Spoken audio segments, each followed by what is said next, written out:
My step parents locked me out of the family apartment complex. Mom texted, we need the space for rental income. I called my lawyer while standing in the rain. The next day, every tenant received a notice. Your landlord has changed. Pay the new owner. Rain soaked through my jacket while I stood outside apartment 14, staring at a brand new lock on a door I grew up walking through my entire life. My phone buzzed in my pocket. One single text from my mother, cold and simple. We need the space for rental income. Sorry, sweetie. Sorry, sweetie.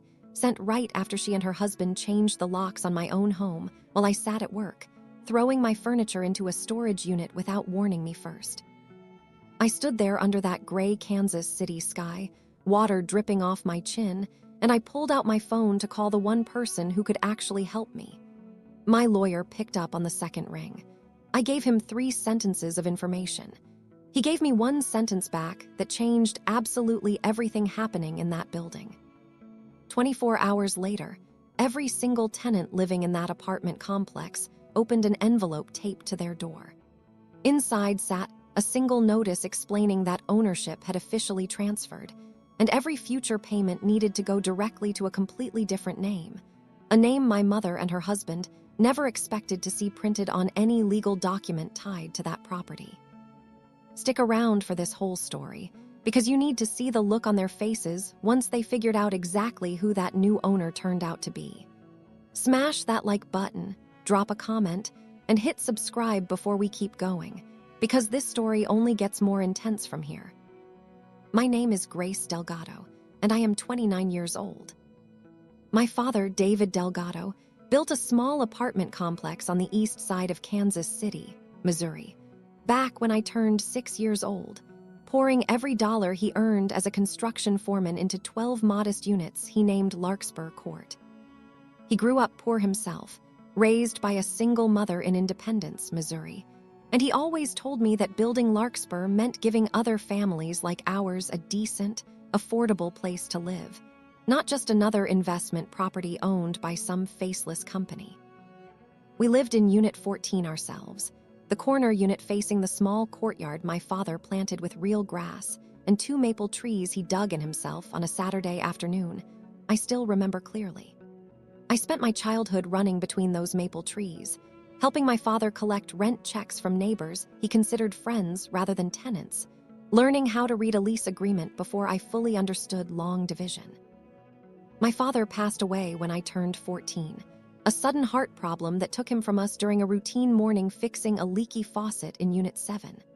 I remember the ambulance lights flashing against our courtyard, my mother screaming his name, the entire building of tenants gathering outside in stunned silence, watching the man who built their homes get carried away on a stretcher. My mother, Denise, struggled tremendously in the years following his passing, managing 12 units alone while working a full-time job at a local insurance office just to keep our family financially stable. I helped however I could, collecting rent on weekends, learning basic maintenance skills my father taught me before he passed, doing homework at the small folding table in our management office between tenant visits. 2 years after my father passed away, my mother remarried a man named Gary Pruitt, someone she met through a mutual friend at her insurance office. Gary presented himself charmingly at first, complimenting Larkspur Court's potential, offering to help manage the property more efficiently using his supposed background in business consulting. Something about Gary felt wrong from the very beginning, though I struggled to articulate exactly why as a 16-year-old girl. He spoke constantly about Larkspur's untapped rental income potential, mentioning renovation ideas that always somehow benefited him personally rather than the actual tenants my father cared so deeply about protecting. School became complicated during those years, watching my home life shift dramatically while trying to maintain some sense of normalcy among classmates. My best friend throughout high school, a girl named Amara Osai, understood exactly what I struggled with, since her own family navigated similar blended family complications after her parents' divorce years earlier.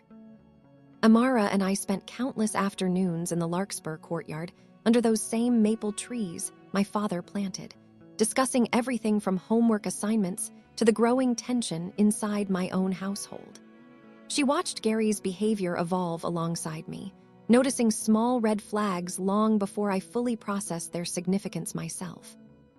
By my senior year of high school, Gary had convinced my mother to place his name officially onto the property deed alongside hers, presenting it as simple legal protection for their marriage rather than anything more calculated.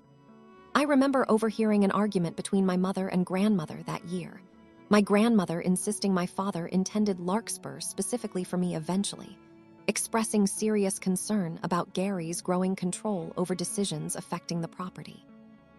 My mother dismissed those concerns, trusting Gary completely during a vulnerable period following her devastating loss. I watched my father's careful, community-focused management style slowly transform into something colder under Gary's influence, tenants receiving unexpected rent increases, maintenance requests taking longer to address, small changes accumulating into a completely different atmosphere throughout the building. I graduated high school determined to understand exactly how property ownership, trusts, and legal protections actually worked, enrolling in a business program at a university 2 hours away, specifically to gain knowledge. I desperately felt I needed heading into an uncertain future regarding my father's legacy. If you've ever watched someone you love slowly lose control over something they built with their own hands, drop a comment and share your story, and make sure you've hit subscribe, because everything I learned during college changed absolutely everything that happened years later. College gave me my first genuine understanding of exactly how vulnerable my father's legacy had become under Gary's growing influence. I studied business administration with a focus on real estate law, working part-time at a local property management firm to gain practical experience alongside my coursework. My professors taught me about trusts, deed structures, and legal protections that families desperately needed but rarely understood until situations turned genuinely dangerous. During my sophomore year, I discovered something troubling during a visit home for winter break. My father, before he passed away, had actually established a specific trust document nomming me as the primary beneficiary of Larkspur Court, intended to transfer full ownership to me upon reaching 25 years old. Gary apparently knew about this trust, but had spent years quietly working alongside a friendly attorney to explore ways around its clear language. I confronted my mother directly during that visit, showing her documents I found while helping organize old family paperwork in our storage unit. She seemed genuinely surprised, admitting Gary handled most legal matters regarding the property since she trusted him completely following years of grief and exhaustion. I met Marcus Chen during my junior year, a law student working part-time at the same property management firm where I gained my practical experience. Marcus grew up in a working-class neighborhood himself, understanding immediately why protecting my father's legacy mattered so deeply to me beyond simple financial considerations. Our relationship developed gradually over the following 2 years, built on genuine respect and shared values rather than convenience or attraction alone. Marcus helped me understand exactly how to legally protect my eventual inheritance, introducing me to an experienced real estate attorney named Patricia Nakamura, who specialized in exactly these kinds of family property disputes. I graduated college determined to build my own financial independence before confronting Gary and my mother about the trust situation directly. I took a position at a real estate investment firm in Kansas City, working long hours learning everything possible about property valuation, investment structures, and legal ownership protections. My relationship with Marcus deepened during those years, and we discussed marriage seriously by my mid-20s. Everything changed suddenly when Marcus accepted a prestigious job offer in Chicago. Insisting our relationship could survive long distance despite my hesitation about the geographical separation. 6 months into that long-distance arrangement, I discovered Marcus had been secretly seeing a colleague from his new firm, someone he described in a painfully honest conversation as understanding his ambitious career goals better than I supposedly could from Kansas City. That heartbreak devastated me completely, arriving during an already stressful period as I quietly prepared legal strategies regarding my father's trust. I threw myself entirely into work following that breakup, saving aggressively while learning every possible detail about commercial real estate investment. My mentor at the investment firm, a sharp older woman named Diane Castellano, recognized my determination and began teaching me advanced strategies for acquiring undervalued or mismanaged properties throughout the Kansas City metro area. During my 25th year, exactly when my father's trust legally required transferring Larkspur ownership to me, I finally confronted Gary and my mother directly during a tense dinner conversation at their home. Gary dismissed the entire trust conversation casually, claiming the original document contained legal ambiguities his attorney friend identified years earlier, ambiguities conveniently allowing him to maintain effective control over the property indefinitely. My mother sat silently through that entire confrontation, unable or unwilling to challenge Gary's version of events despite clear evidence I presented from the original trust documents. I left that dinner devastated, understanding clearly that reclaiming my father's legacy legitimately would require serious strategic planning rather than simple confrontation. I hired Patricia Nakamura formally that same week, beginning a careful, methodical legal process to challenge the ambiguities Gary's attorney had supposedly discovered. Patricia warned me honestly that these situations often took years to resolve properly, requiring patience alongside careful financial planning to eventually regain full control.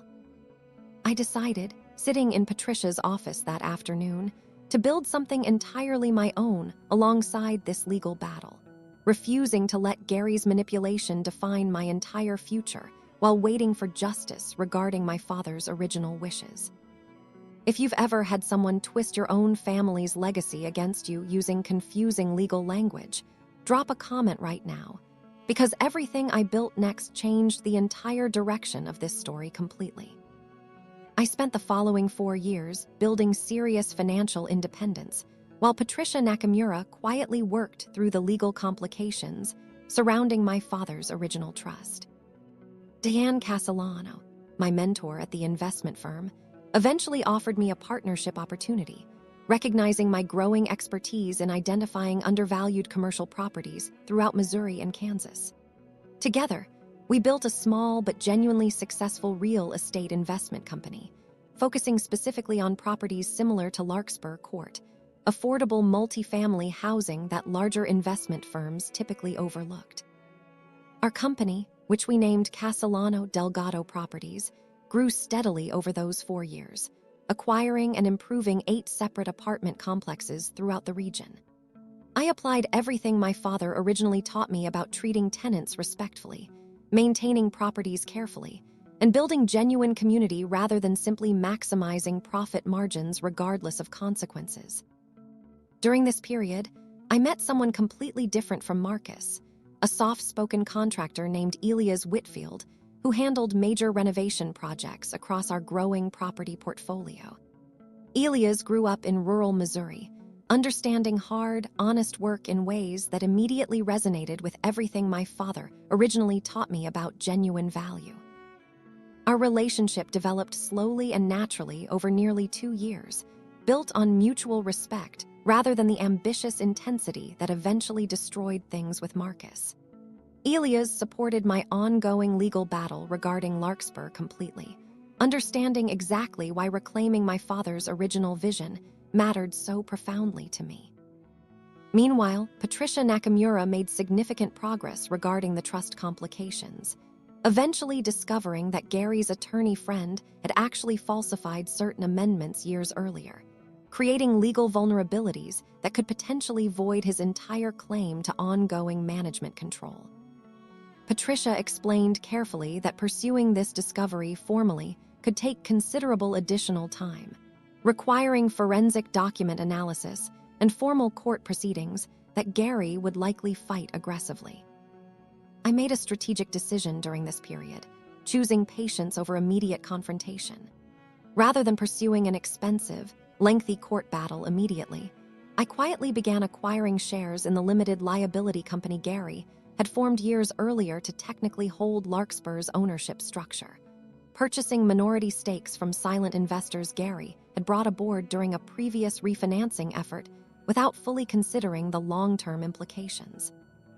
Working alongside Diane and using resources from our successful investment company, I methodically acquired enough shares over 18 months to hold a genuine majority ownership position within that LLC structure, all while Gary remained completely unaware of my quiet, legally sound acquisition strategy happening entirely through intermediary business entities. Larkspur Court itself continued deteriorating under Gary's management during this same period. Tenants increasingly complained about deferred maintenance, unexpected fee increases, and a general atmosphere completely different from the community-focused property my father originally built.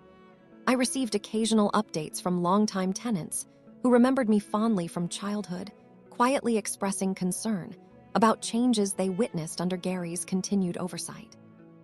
I moved back into Unit 14 myself during this period, my childhood home, explaining to my mother and Gary that I wanted proximity to manage my own growing investment portfolio more efficiently throughout the Kansas City area. Gary seemed suspicious initially, but ultimately agreed, likely believing my return represented simple convenience rather than strategic positioning regarding my ongoing legal and financial efforts.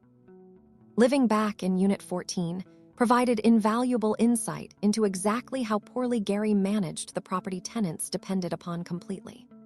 I documented maintenance failures, questionable financial practices, and genuine safety violations that Patricia Nakamura assured me would prove extremely valuable once our legal strategy finally reached its natural conclusion. Elias proposed to me during this same period, understanding completely the complicated situation I navigated regarding Larkspur while building our life together separately from that ongoing battle. I said yes without hesitation, recognizing in Elias exactly the genuine partnership my father always hoped I would eventually find.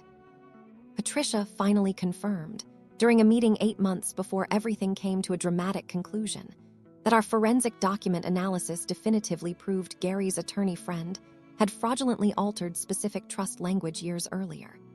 This discovery, combined with my quietly acquired majority ownership position within the LLC structure, gave me genuine, undeniable legal standing to reclaim full control over Larkspur Court whenever I chose to formally act. I decided to wait for the right moment, understanding that Gary and my mother remained completely unaware of exactly how much legal and financial ground had shifted beneath their feet during those quiet years of careful, strategic planning. If you sense something big building here, drop a comment with your prediction and make absolutely sure you've subscribed, because everything came crashing together during one single devastating evening that neither Gary nor my mother saw coming. Everything changed on a Tuesday evening in early October, arriving home from a long day finalizing paperwork on our company's newest property acquisition. Rain had started falling steadily throughout the afternoon, turning into a genuine downpour by the time I pulled into Larkspur Court's familiar parking lot around 7 that evening. I noticed immediately that my key card, which normally granted building access, failed to work at the main entrance, an unusual malfunction I initially assumed related to some technical glitch. I walked around toward Unit 14 directly, discovering with genuine shock that the entire lock mechanism had been completely replaced. My key, the same key I'd used for years, simply refused to fit into this unfamiliar, new hardware installed sometime during my workday. I stood there under the porch overhang, rain pounding against the parking lot behind me, feeling confusion transform rapidly into genuine alarm. I called my mother immediately, and she answered after several rings, her voice carrying an uncomfortable, guilty edge I recognized instantly from childhood memories. She explained, somewhat awkwardly, that she and Gary decided that morning to convert Unit 14 into additional rental income, believing my growing business success meant I no longer genuinely needed my childhood home. She mentioned, almost as an afterthought, that my belongings had been carefully packed and moved into a nearby storage unit they'd already arranged and paid for that same day. I asked her directly whether Gary had orchestrated this entire decision, and she admitted quietly that he had indeed pushed the idea forward that morning, presenting it as simple financial logic regarding maximizing the property's overall income potential. Moments later, exactly as I stood processing this devastating information, my phone buzzed with a text message from my mother, sent presumably because our phone call had grown too uncomfortable to continue directly. The message read simply, "We need the space for rental income. Sorry, sweetie." Sorry, sweetie. 6 words summarizing years of Gary's manipulation, finally reaching their inevitable, devastating conclusion, delivered casually through text message, while rain soaked completely through my work clothes, standing outside my own childhood home. I called Elias immediately, my voice shaking with a combination of genuine hurt and rising anger. He offered to drive over immediately, but I told him honestly that I needed to handle the next call completely on my own first. I dialed Patricia Nakamura's direct cell phone number, something she'd given me specifically for exactly this kind of critical situation. She answered quickly, and I explained everything happening in 3 brief, tense sentences. Patricia remained completely calm, her voice carrying the steady confidence of someone who had genuinely prepared extensively for exactly this scenario. She said, "Grace, this is actually the exact moment we've been carefully preparing for. Gary just handed us definitive proof of exactly the kind of unilateral, harmful decision-making that justifies immediately exercising your majority ownership authority within the LLC structure." She explained calmly that our forensic evidence regarding the fraudulent trust amendments, combined with documented tenant complaints I'd carefully gathered over recent months, alongside this latest unilateral eviction attempt targeting me directly, provided more than sufficient legal grounds to formally and immediately assert full ownership control over Larkspur Court. She asked me one simple question. She asked whether I felt ready to move forward completely, understanding this decision would permanently and dramatically alter my relationship with both Gary and my mother going forward. I stood there under that porch overhang, rain still falling steadily behind me, thinking about my father planting those maple trees years earlier, about every tenant he genuinely cared for personally, about exactly what Larkspur Court represented before Gary's manipulation slowly poisoned everything my father originally built with such genuine care. I told Patricia yes, completely and without hesitation. She explained the plan clearly.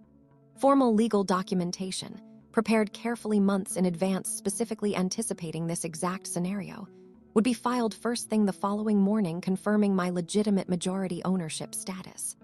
Simultaneously, official notices would be delivered directly to every single tenant throughout the entire building, formally announcing the property's genuine ownership transition, alongside clear instructions regarding future rent payments.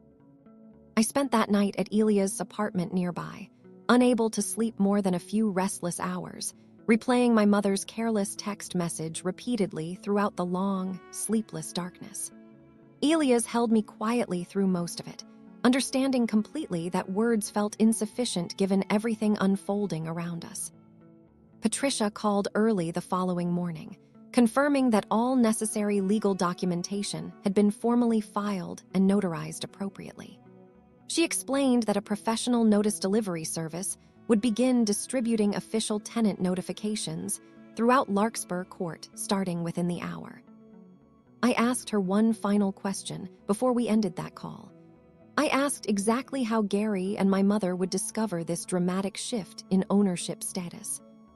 Patricia said calmly, "The same way every single tenant in that building discovers it, Grace, through an envelope taped directly to their own front door. If you're holding your breath right now wondering exactly how Gary and your mother reacted, drop a comment predicting their response, and make sure you've hit subscribe, because everything unfolded exactly as dramatically as you're probably imagining right now." Notices arrived throughout Larkspur Court exactly as Patricia promised. Professional courier services tapping official envelopes directly onto every single tenant's front door throughout that entire Wednesday morning. Each notice explained clearly and formally that ownership of Larkspur Court had officially transferred to Delgado Family Holdings, a legal entity confirming my legitimate majority ownership status following careful, methodical legal proceedings addressing previous fraudulent trust document alterations. The notice instructed every tenant to direct future rental payments exclusively toward this newly confirmed ownership entity, effective immediately. Gary discovered his own notice taped to the management office door around 9 that morning, according to tenants who witnessed his reaction directly. Several neighbors later described watching him read that notice repeatedly, his face shifting through confusion, anger, and eventually genuine panic as the full implications became unmistakably clear. My mother called me within 20 minutes of Gary discovering that notice, her voice carrying a desperate, pleading edge completely different from her earlier casual dismissiveness. She said, "Grace, what exactly is happening? This notice says you own Larkspur now. How is this even possible?" I explained everything calmly, methodically, exactly the way Patricia had coached me to communicate during this critical conversation. I described discovering years earlier that Gary's attorney friend had fraudulently altered my father's original trust documents, quietly acquiring majority ownership shares through completely legal channels over recent years, and finally exercising legitimate authority following Gary's unilateral decision to lock me out of my own childhood home.